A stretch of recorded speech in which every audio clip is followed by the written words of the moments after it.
Hello everyone. I'm glad to see you on my channel. The story I'm going to tell you today is pure. It is true that all the bad things that happen in life happen for a reason. It is said that we can appreciate the good things, the things when they happen to us. I hope you enjoyed this story. I wish you a pleasant viewing experience. The first 3 years of Diana and Alexander's life together could be unequivocally defined as bliss. They married for great love. They lived amicably looking at each other. In addition, they lived richly. Alexander had his own business, very profitable. He was never short of money. Even before the wedding, he built a large house for his family and mother. Fiona bought a smaller house, but also very nice, but not because he wanted to live further away. He loved my mother very much. There's nothing to say about it. It just happened that way. Even with a lot of money, you can't always get a place to live where you want. And then, when he got married, it turned out that his mother-in-law didn't like her daughter-in-law very much. It wasn't that she didn't like her daughter-in-law. She just didn't approve of her son's choice, and she didn't hide it from the young couple or from other people. But while Alexander and Diana lived separately, it didn't seem so noticeable. And then about 3 years after the wedding, their life started to deteriorate. That is, nothing changed in the relationship of the young spouses themselves. Everything was as before. But the financial situation began to slowly deteriorate. What could they do? Business. Today it is rich, and tomorrow it is empty. Competition, debts, evil people. Business was getting worse and worse. I had to sell my house and move in with my mother. Of course, you couldn't say they were impoverished at all. Alexander was sure that he would more than repay what he had lost, and his mother's house wasn't that small at all. There was plenty of room for everyone, but here was the relationship between his mother-in-law and his daughter-in-law. It was painful for Alexander to realize. He loved both his mother and his wife, and he knew from the beginning that his mother would not like his Diana. That is to say, at first, when he first brought the girl in to meet her and introduced her as his bride, Fiona welcomed her. And why wouldn't she? The girl was pretty, well-mannered, modestly dressed with taste. She answered all questions frankly. She did not try to hide anything. And when she said that she grew up in an orphanage, the future mother-in-law's smile faded a little. She tried to hide it behind sympathy. "You poor thing." "And when did your parents die?" she asked. "I don't know. Maybe they're still alive. I was abandoned at the maternity hospital." The rest of the evening passed a little tensely. Alexander could see that his mother was trying her best to keep herself a good hostess. But after Diana's words, anxiety settled in her heart. Who should have dispelled that feeling, if not him? "Didn't you like Diana?" he asked her bluntly, leaving her alone with her mother. "Are you really going to marry her?" Fiona answered a question with a question. "Yes, we have already applied. I told you we weren't. Tell me, please." "Son, what's wrong with that? The orphanage since birth." "What do you think that means? Does it mean she's an orphan? Or do you think it's an obstacle to a normal life? Of course you know. She's never lived in a family. She has no idea what a family relationship is, and she'll never understand it. How is she going to live with you?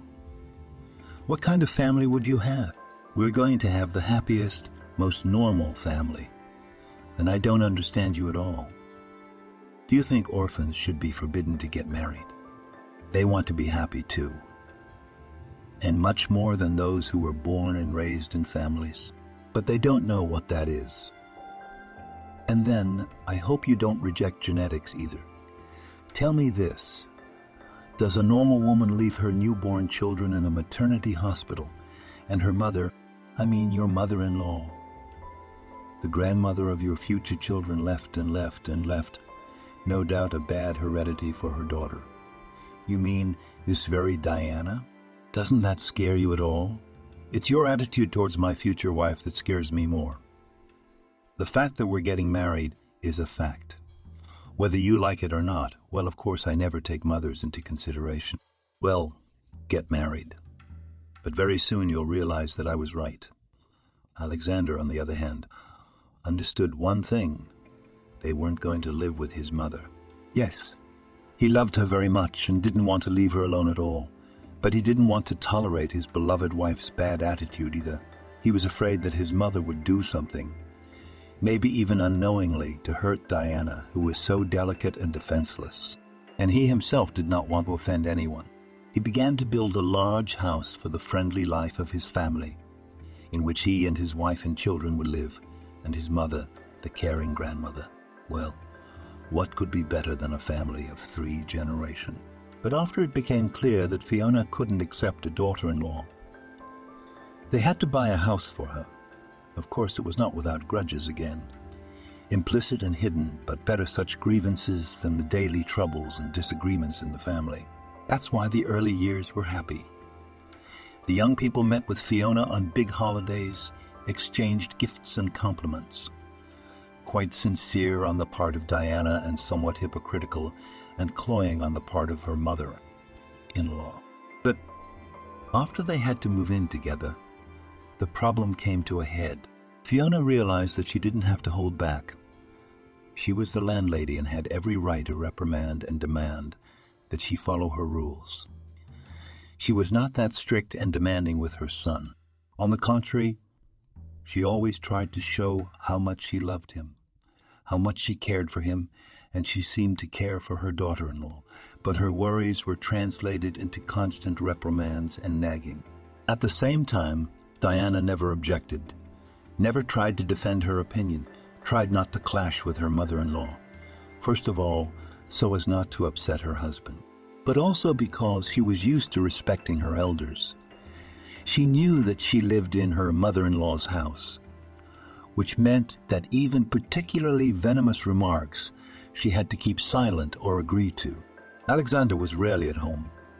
He worked very hard trying to regain everything he had lost. But even on his rare visits home, he noticed his mother. She was unfair to his wife, and he tried to manage that attitude somehow. "Mom, I think you're being too demanding on Diana. You'd leave her alone. She's a very good hostess, and I love her. And just because she doesn't show her resentment doesn't mean she's comfortable with the way you treat her." "I treat everybody all right, and her too," said Alexander, "although you knew very well that I was against this marriage from the beginning. And the fact that I'm, as you say, demanding, I'm just trying to show her how to behave. But she's behaving just fine. I mean, we've lived together for years, and we've never had any problems. I'm fine with the way Diane behaves. I'm not happy with her, and I'm not whispering it behind my back. And so can you. I can tell you straight out that this marriage has not brought you happiness. Even your failures in business also have something to do with the fact that you disobeyed your mother and married against my will, and the fact that you still have no children.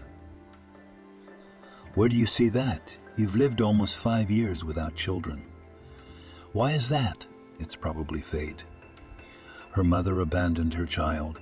That's why God deprived her daughter of the opportunity to have her own. But that's too much. Don't talk about what you don't understand. We're going to have children, and now we don't. That's because we didn't want to rush into having kids. We were going to live together for 5 years, just to get enough of each other. Can you finally realize that we love each other, and we don't need any proof of that yet? I'm sure that's what your DNA instilled in you." Yes, she doesn't want children because she doesn't know what it is to love a child. I'm sure that even if she has a baby, she'll give it up to a nurse in a second, and she won't feed or care for it herself. Alexander, tired and irritated, interrupted this conversation more often than not, realizing its uselessness. In a way, he understood his mother and pitied her. The fact was that his father, Fiona's husband, had died 10 years before of a heart attack. And since then, they had become the closest people to each other. But now the son had another woman, not less, and maybe even more dear and loved. How did the mother, who was still alone, feel about it? Yeah, she was jealous of her son's wife, resentful of the fact that Alexander now loved another woman. and it was like she had no place left in his heart, explaining that no one could replace his mother. It was difficult. At first, Alexander still tried, but quickly realized that it was impossible to succeed and simply gave up. The more so he saw that Diana herself was also sympathetic to her mother-in-law. She felt a woman's jealousy. She recognized the pain of loneliness and tried not to offend Fiona in any way. She listened to her advice and thanked her for it even when it was getting on her nerves. Her husband was away all the time, but her mother-in-law was there, constantly watching Diana's every move, not allowing her to be alone for a minute, and it was sometimes unbearable. The young couple couldn't wait until they could finally move into a separate home. But for now, that was impossible. And who knows how this situation would have resolved if one day they were told on the wall that they were expecting a child. Alexander's elation was boundless. He was ready to pray for his wife and didn't notice the eyes his mother was looking at them. Fiona was congratulating him too. She pretended to be happy, but there was a real hatred in her heart. She understood. Her daughter-in-law had won the final victory. Now her mother was no longer in second place, but in third or fifth place. She was losing her trump card. She could no longer mention the barrenness of her son's marriage to Diana. She could no longer speak in her heart to Alexander about the barrenness of her son's marriage, which must be wrenched from the field. That daughter-in-law turned out not to be barren. Soon she would have a child, and even the fact that her grandmother would have to care for this child was not the least bit comforting. She did not want one. She had dreamed of grandchildren, but not from Diana. But nothing could be changed now. Even the fact that, at first, the young woman's pregnancy had been entirely unproblematic had not pleased Fiona so much as saddened her. Not at all because she was a beast, but simply that she would be more. Happy to talk about her sister-in-law's inability to even bear a child normally. What a pleasure it would have been to remember her pregnancy as easy, joyous. If Diane had complained of nausea, dizziness, swelling, and other troubles, how the mother-to-be would have received, how she would have given out advice, proved that there was nothing special about her condition. Pregnancy is the natural state of a woman. But after all, Diane didn't have any problems at all. She felt perfectly normal, but that didn't stop her from being watched more and more. Her mother-in-law still thought she knew better than the young woman. She watched her every move, even her diet and her daily routine.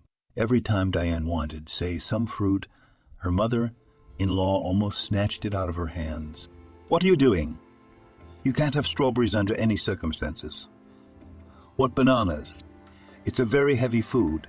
Don't you dare eat grapes. They'll give you gas, and that's very bad for the baby. How many apples have you had today?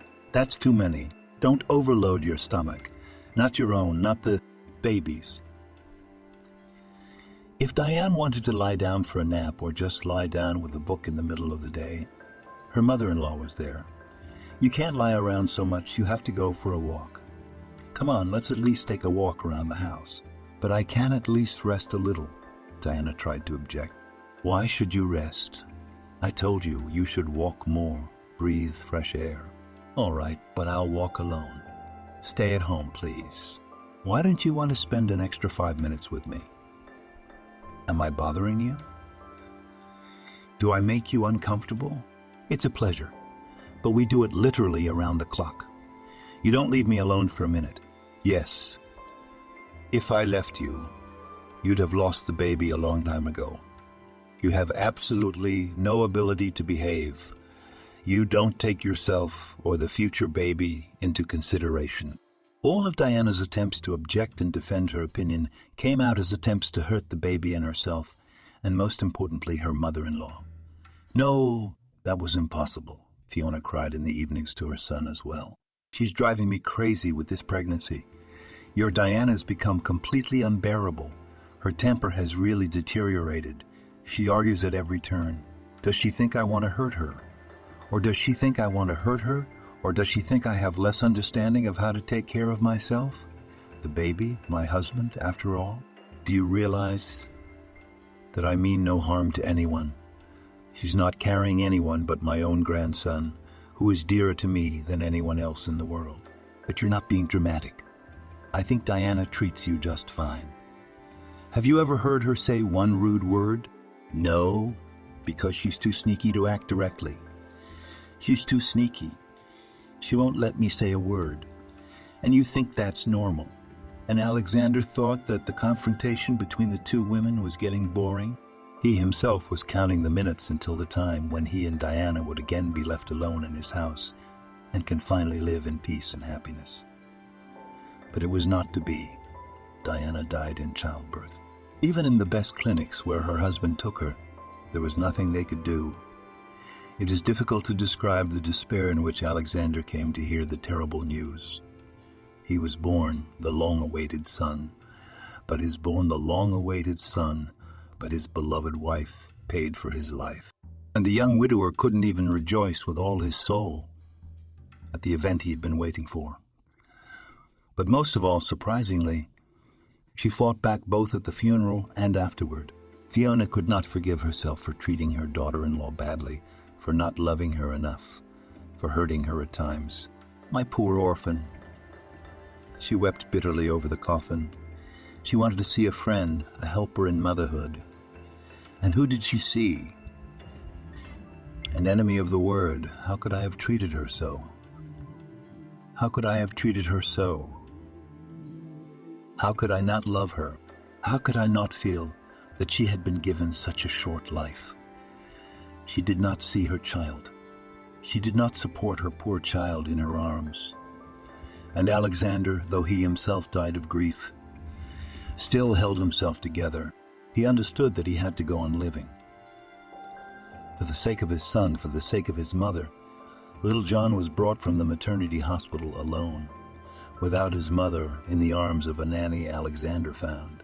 She was a rather young woman with good references, with experience, with a wonderful name, and the appearance most suited to a good nanny. She could not be called pretty. Her round face radiated kindness, and her loud singing voice was soothing, reassuring. The young father understood that it would not be he or his mother who would be able to care for the newborn. He had a job to do. Fiona had given up since the death of her daughter-in-law. They called an ambulance for her almost every day, but she refused to go to the hospital. She said there was nowhere they could help her. After Diana's death, time passed. My mother-in-law still could not come to her senses, crying every now and then. She went to the grave almost every day, repented in church, but could not find any peace.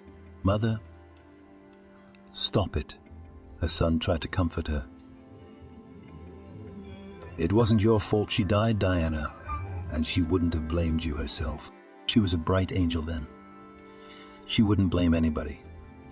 And it wasn't my fault she died, but it was my fault for keeping her alive. Stop it. There's nothing you can do about it now. You can't bring her back, Alexander said. You should go and see your grandson. Does he look like her? He asked. I saw him. He's a good boy, a golden boy, but he will be an orphan, like his mother. And what if he meets people like me, who hurt him on the road? God forbid. But you'll be good to him, and so will I. John will have as many protectors as he wants, Mom said. Mom, come on. There's nothing to kill yourself over. You and I will take care of John, Alexander reassured her. We will, my son, we will, but not for long. I guess I have a grandson to be happy about. I'm living through it. How much longer is left? I don't know. In fact, I want to die. You pray. I suffer most of all. I execute myself. Sometimes it seems as if Fiona's health is improving. She's not so bad anymore, at least physically. But it turns out that she's only holding on so as not to upset her son. In fact, her health is deteriorating. One day it happened 6 months after the funeral. When Alexander returned home, he found his mother lying on the living room floor. She was alive, but very weak, barely breathing, her lips parted. and now and then she fainted. Alexander called an ambulance again. The doctor who arrived said that her health was very weak, but she refused to go to the hospital. And that was her right. She can be better cared for here at home. We have relieved the seizure. It's not that bad.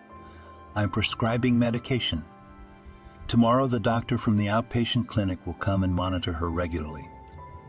But it is best to have a nurse by her side. There should always be someone by her side because, frankly, her condition is a little disturbing, said the doctor. Can we still send her to the hospital at least against her will? Alexander asked. He realized that he himself would not be able to provide full care at home, and that finding a nurse would not work quickly. It would be better not to. In her condition, she needed to avoid excitement, training, and stress, and moving her to a hospital would be too much of an ordeal. In addition, it is advisable not to transport such patients at all. A nurse would be the best option, preferably with a medical background.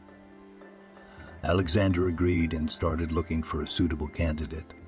He was busy at work all the time and could not care for John. He had been called in to care for the sick, but he couldn't do it until there was a caregiver. Betty would occasionally drop in on Fiona, ask her how she was doing, run some errands. That, of course, had to be paid for, too. And Alexander didn't have much money.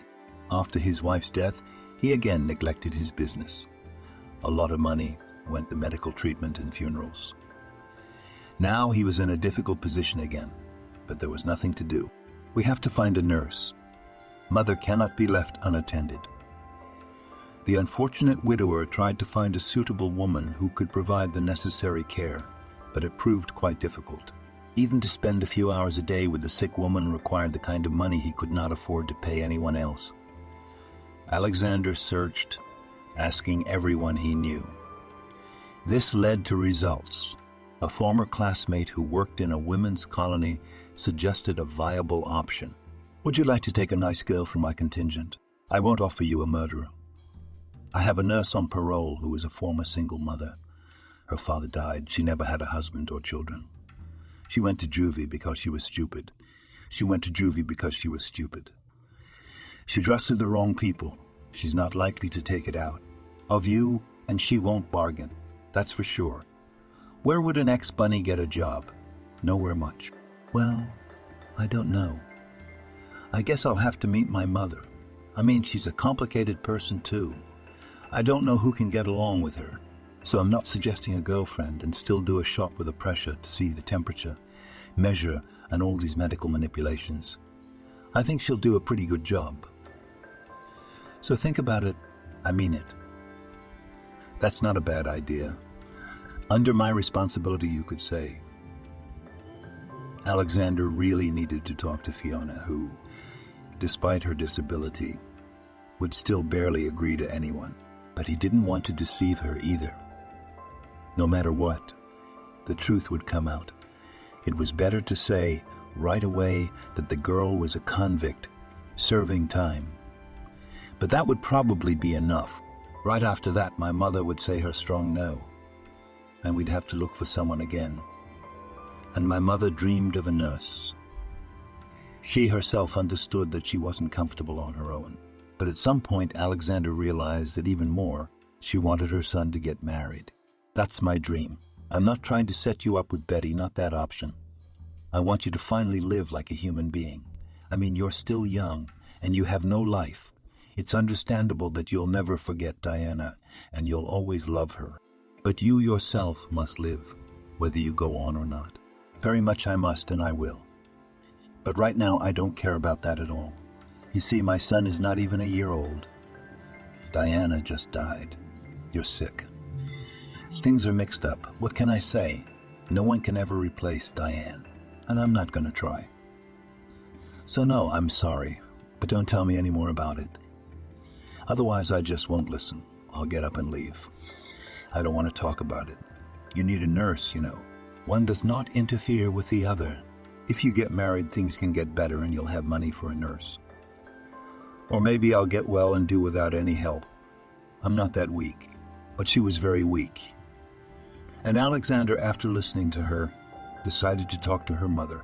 He started from afar, reminded her of his school friend, where he was now working, and slowly got to his offer.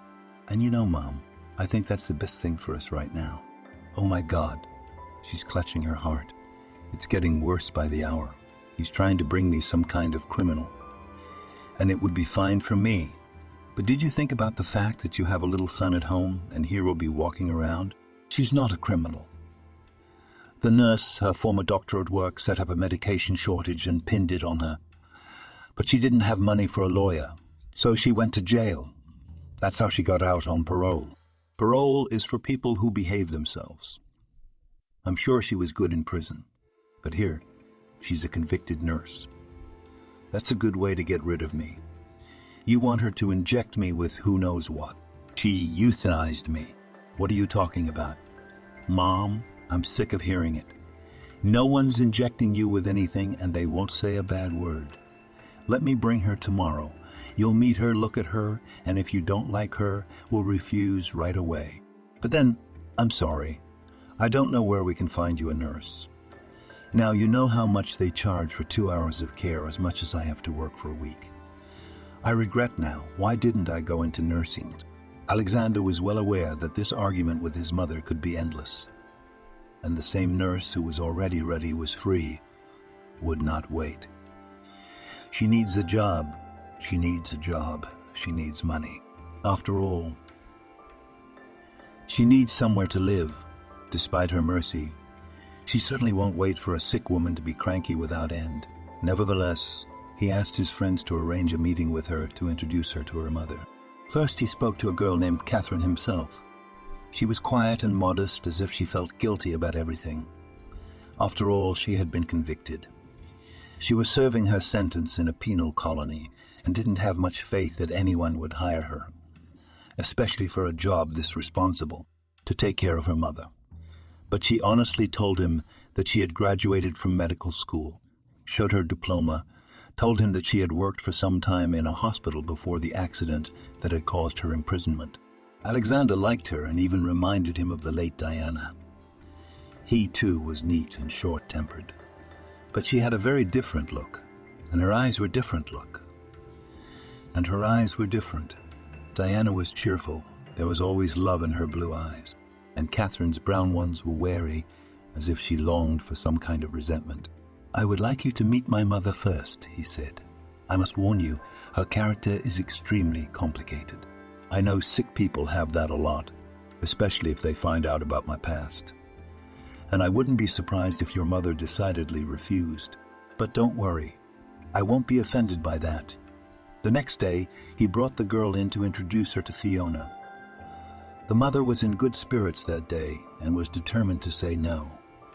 She told her son at once, "So you don't have to drive and waste your time. It's none of her business. She's probably got more to do than you and me. She just got out of jail. We need to keep running, breaking the laws. Wait, look at her. Talk nice. Talk to her like a human being. Maybe you won't be so disgusted with her. Maybe you'll like her. I certainly liked her.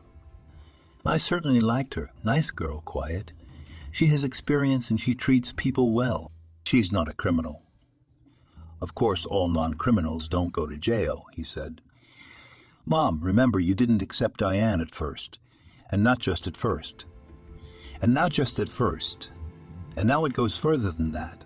You accuse someone you haven't even seen of God knows what. If she doesn't suit you, I don't know what to do next. Then go to the hospital. There are nurses and orderlies there. At least someone will take care of you. Thank you, son. I had no doubt that all you were thinking about was getting me out of here and laying back on my pillow. Bring your nurse. I'm not just gonna say no. As long as she doesn't give up on me." She already thought she'd have to sit with a young widower instead of me being a wreck. "And you look around, look at the staff. Look for a bride wisely, not hanging around just anyone." "I don't like that either.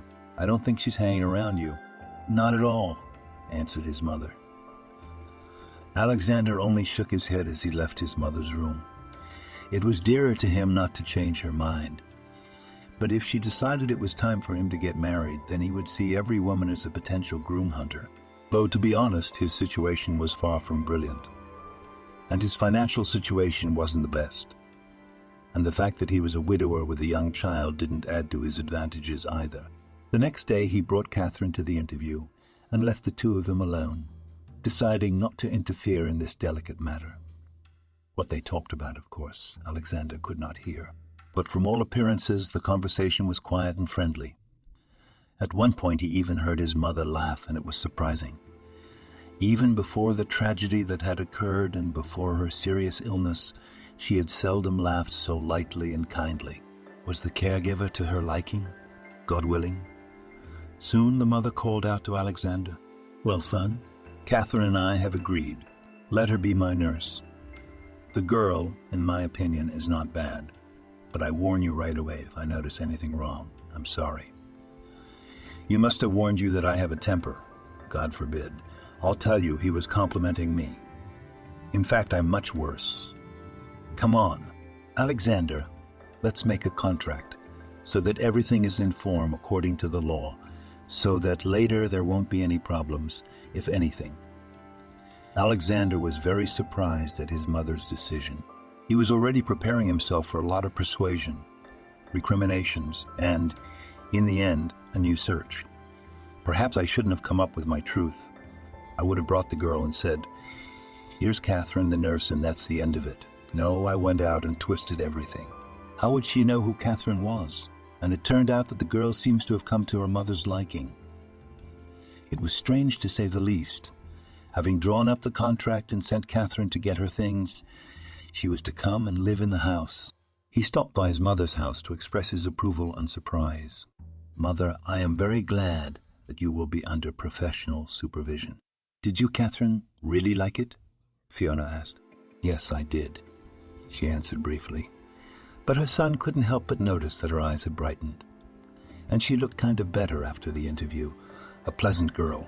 "I'm sure that even if she decides to send me to the other world, she won't do it very painfully." "Oh, your jokes," replied the son. The next day, Catherine moved in and began her duties.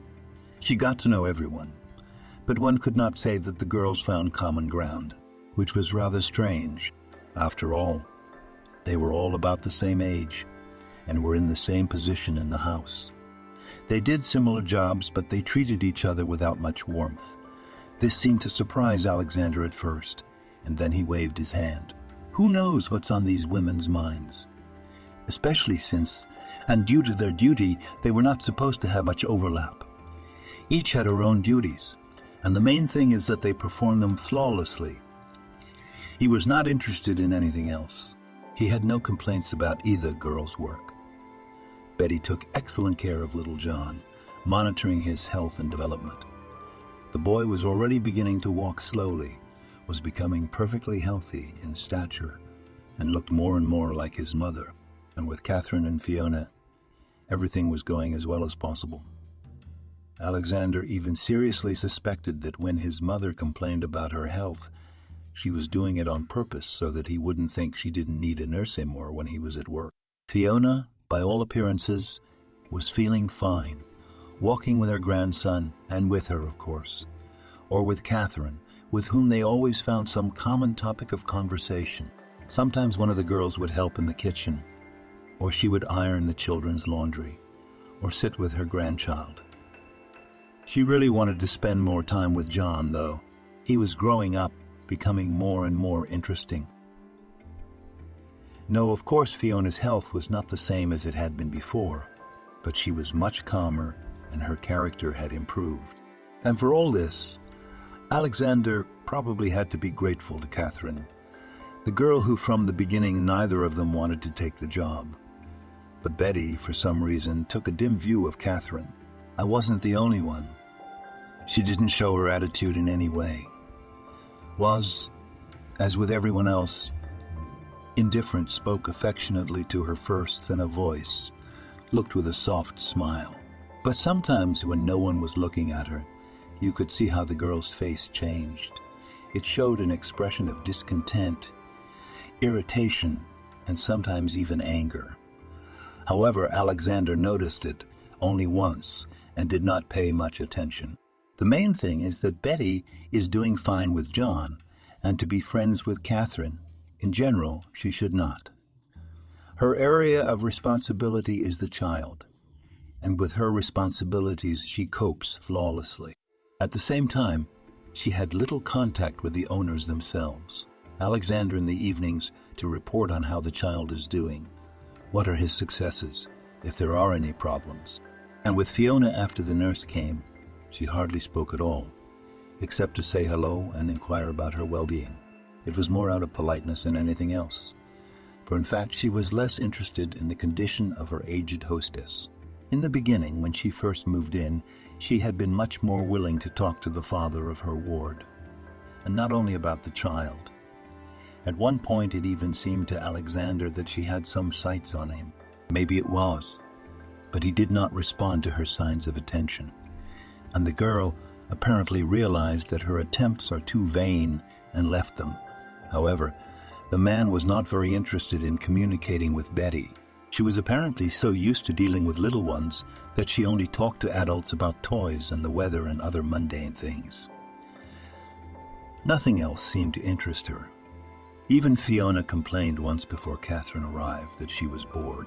Her son replied, "But there's always Betty at hand, isn't there? Can't you talk to her somehow? Or at least just watch TV together? What's so boring about always having a live person around?" Probably only the kids are interested in Betty. The girl seems nice, but there's nothing to talk about. With this, Alexander could not agree more, and all the time he himself thought the same and wondered, she is still so young, no older than him. So why such narrow-mindedness and interests? But that was of little concern to him, and Betty herself was not very interested in him. Catherine, on the other hand, was interesting, though she was not the most important person to talk to. He just wanted to talk to her more and more. It did not matter whether he listened to her stories or told them himself about something, about life, about work, about everything that interested him. He tried not to dwell on the question of her time in the penal colony and the reasons why she had gone there. She herself once told him briefly about how expensive medications were disappearing from their clinic, and she was very young. Then a nurse just fell into the hands of the head doctor and was apparently the most suitable candidate who could be blamed for this. So she was accused. And my mother had just died shortly before that. And of course, there was no money for a lawyer. No one I knew who could get me off. But I guess there was a reason. They said my mother was sick and I must have been stealing medicine for her, although that was utter nonsense. She did not need the medicine in question. After listening to this short story, Alexander shook hands with the girl. He felt very sorry for her. It was probably much more tragic than she was telling him now. He was well aware of the despair of a young nurse caught up in such a mess. It was unclear whether Betty knew about this story and how Catherine had come to Alexander and Fiona's house. Most likely she knew something because, shortly after that conversation with Catherine, he heard Betty's sing-song voice say, as if to the side, to no one in particular, "Manages to get some sympathy for themselves. They're good at it, and they probably want more than just sympathy." Alexander did not like these words. He did not suspect Catherine of anything and did not suspect Catherine of anything and did not see any double bottom in her words and actions. She was also doing her duties perfectly well, not claiming anything, and certainly didn't try to set anyone up or give her unflattering opinion about anything. Somehow he even asked the girl what she thought. She wasn't his son. I don't have to pick on her much, but she seems a little insincere to me. I'm really worried about my son, though. He's the dearest person I know. There is no one else. Just my son and my mother.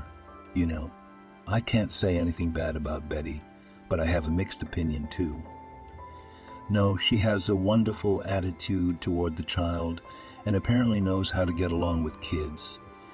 But it seems to me that she has no warm feelings. No, she does not hurt him in any way. But she's still just a hired nanny. Don't get me wrong, I can't say I like your mother very much. I'm just a hired nurse, too. No more than that. But I have sympathy and respect for her. And Betty, it seems to me, treats John like a toy, doesn't she? They don't see him as a person. Well, maybe because he's too young now. And there's no way I would want you to change nannies. I guess I shouldn't have said all that. Seems like an attempt to put poor Betty under. She seems to me to be really just an unhappy woman. What's unhappy about her? She has a job she loves. She's respected. She gets a good salary. She seems very lonely to me. Probably would like to have children of her own, but for some reason she can't. Yes, I am a bad psychologist. Catherine tried to finish these revelations. It was as if she wasn't happy with what she said. That was the end of the conversation about Bethy.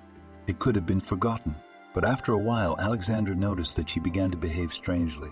Every time he left the house in the morning for work, she was sure to appear and ask when he was coming, and if she was going to stop by during the day, say, for lunch. Several times Alexander answered her briefly and then inquired, "I don't understand why you're asking that. When I get there, when I'm free before you, it didn't seem to interest me."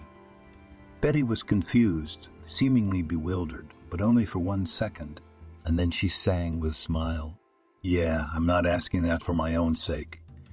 John often asks all day long, 'Where's Daddy? When's Daddy coming?' You can't answer him anything.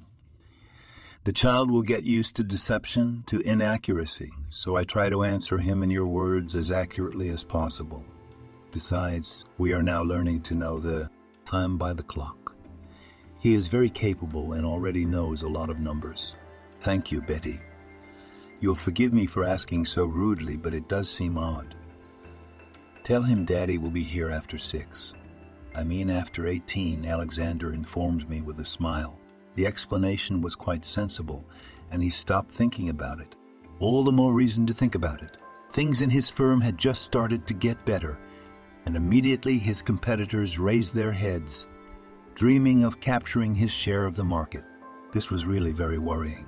Alexander did not want to lose much once again.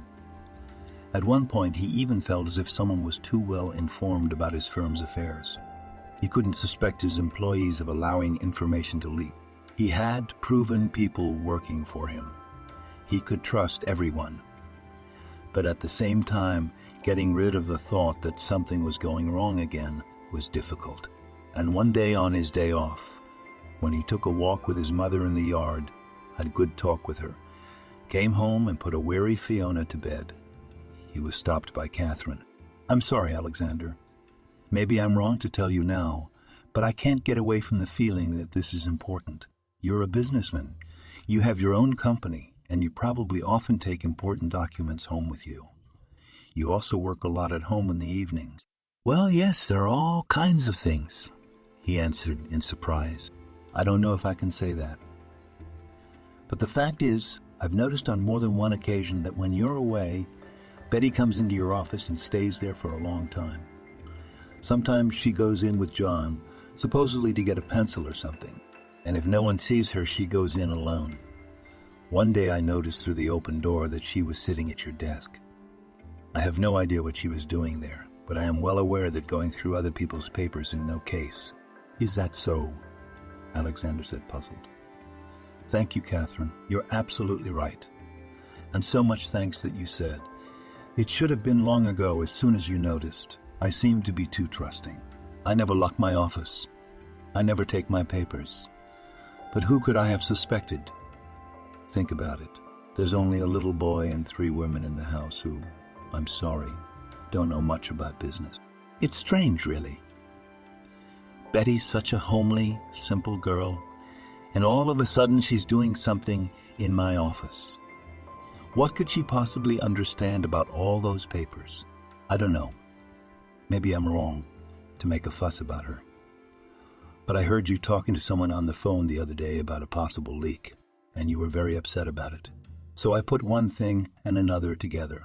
Thank you very much for doing that. We need to make sure we find out what she's doing there, and do it in a way that she doesn't know. That's the only way I can figure out who this information is going to. This is very important." He summoned his deputy and told him about the discovery. It was possible that the spy was lurking in his own house. It was necessary to try to expose the girl and find out who she was working for in this way. We did this in the easiest way. One evening, Alexander brought home several folders of documents. He scattered them on the table and was busy all night. And the next morning he said that he would come no earlier than 10 a.m., and that is, if he had time. Or maybe he wouldn't come at all, as he had to leave for another city on company business.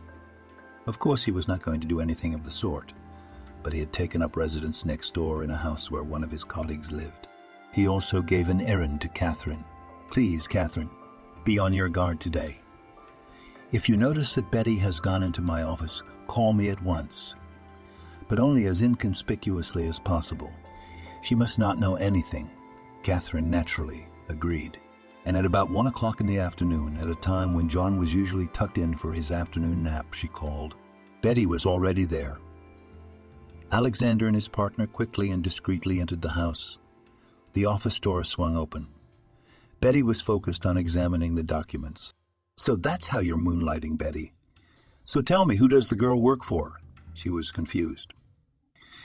She clearly wasn't prepared for this turn of events because she mumbled. You mean she was looking for some pictures for John and accidentally sat down at the desk, accidentally opened some folder. That is, she didn't open the folder. It was already open. And she was interested in something there, but she doesn't know anything about it at all. Come on, Betty. You understand perfectly well what you were doing and for whom.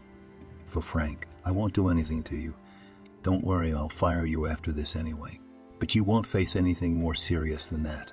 You'll even get a full settlement and a character reference. Just tell the truth. All the blood clung to Betty's face. She tossed the folders, stood up, and angrily looking into Alexander's eyes, shouted out, Yes, for Frank, for my fiancé, who loves me and will marry me, okay? Did that not occur to you? How much time I've spent around you and you haven't even looked at me. What do you think? I enjoy taking care of other people's children. I'll be 30 years old soon. And you think I don't want to have children of my own? I don't want to have children of my own. I don't want to get married. And I don't consider myself human according to you. Yes, I've been working with other people's children since I was 18, and I've never had any complaints. Neither have you.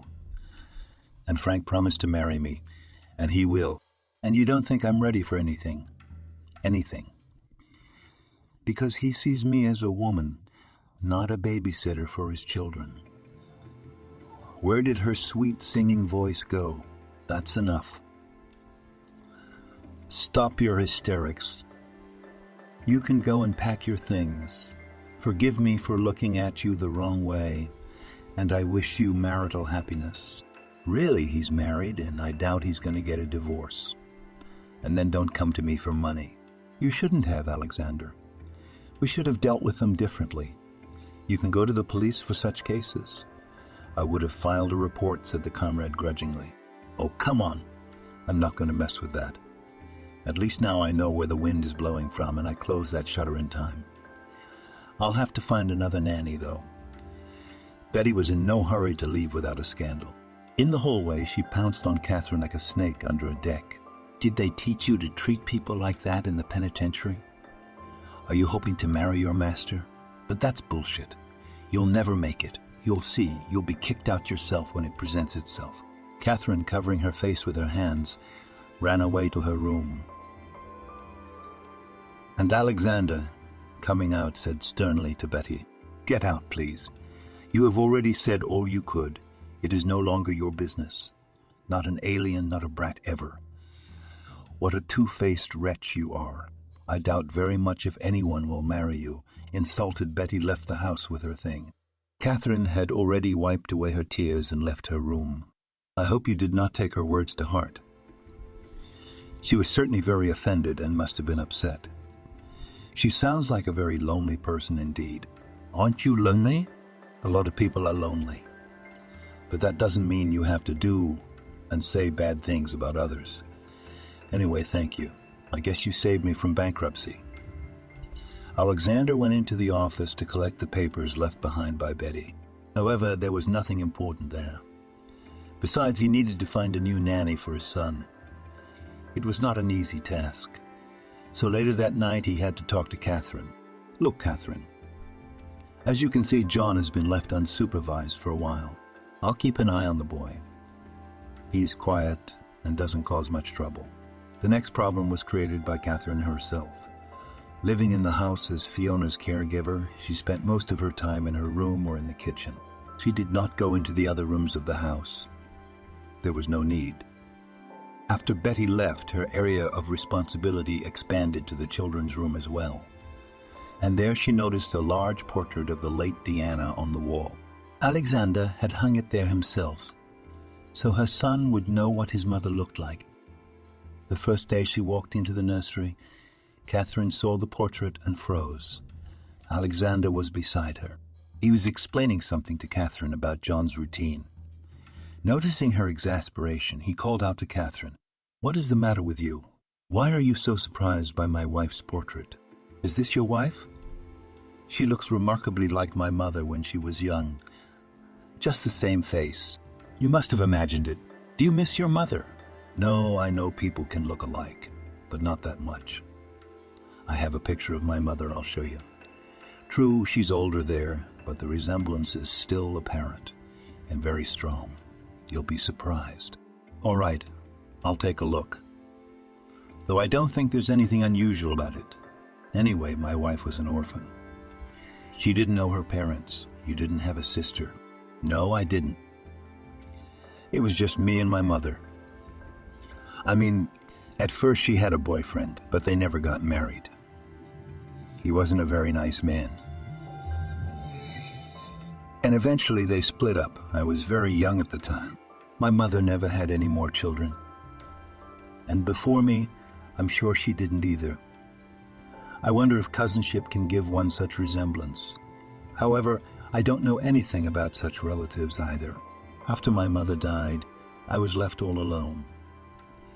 Later she showed Alexander a picture of her mother, and he was surprised at the resemblance. "Yes, indeed. But it doesn't look like an accident." "Well then, give me your mother's details. Her date of birth and her first name, her last name, and I'll try to find out something. Maybe you really are related to my Diana, though I didn't see much resemblance between you. But my mother said once that you reminded me of Diana. She told me so several times, but I thought it was because she missed your wife that she felt some kind of guilt towards her. So I didn't pay much attention to what she said. Maybe I should have. I always wanted to find some relatives. Although now that your wife is no longer in the world, it probably doesn't matter." Alexander didn't try to find the answers himself. Moreover, he simply had no time to do it. He turned to the professionals, giving them information about Catherine's mother. And very soon he got an answer. It turned out that the woman gave birth to 2 twin girls, but not twins, as she lived in very cramped circumstances. She was forced to give up one of the babies for the most part, at the request of her partner, who felt that raising 2 children would not be up to them. As can be seen, the girl whom her mother had abandoned was a blue-eyed blonde, completely replicating her. Catherine, on the other hand, whom her mother had taken in and raised alone, was like her father, dark hair and eyes. This incredible coincidence struck both Alexander and Fiona. It was hard to believe it, but there was no doubt this coincidence had its effect. Alexander realized that Catherine, who was the other half of his dead wife, had not appeared in their home by accident. A feeling arose between them, one that had been around more than any other. Alexander's mother. It was all for a reason. Honestly. After all, this same Diana came back to us in a different guise. But she's our half-sister on the wall. Exactly, Sister Mom. It's not Diana who came back. It's a completely different woman, Catherine. And I think I love her. Thank God. Thank God. And I think Catherine loves you too. Talk to her. Please, just think how great it would be if you two got married. It means John won't be an orphan. He'll have a real mother, and maybe some siblings too. After all, if you have children, they will be his siblings. Alexander opened up to Catherine, and she confessed that she had also fallen in love with him long ago and agreed to marry him. The wedding was chic, and Alexander could already afford decent spending, because things in the company went sharply uphill. However, They did not even think of moving away from his mother, so the family became complete again. And a year later, John's siblings came into it. Catherine had twin girls. Thank you for watching to the end. If you enjoyed the story, I hope for your support with a thumbs up button. Thank you and best wishes. Thank you for watching this video to the end. Subscribe to the channel. Like it, write comments if you like the story, and see you on the channel.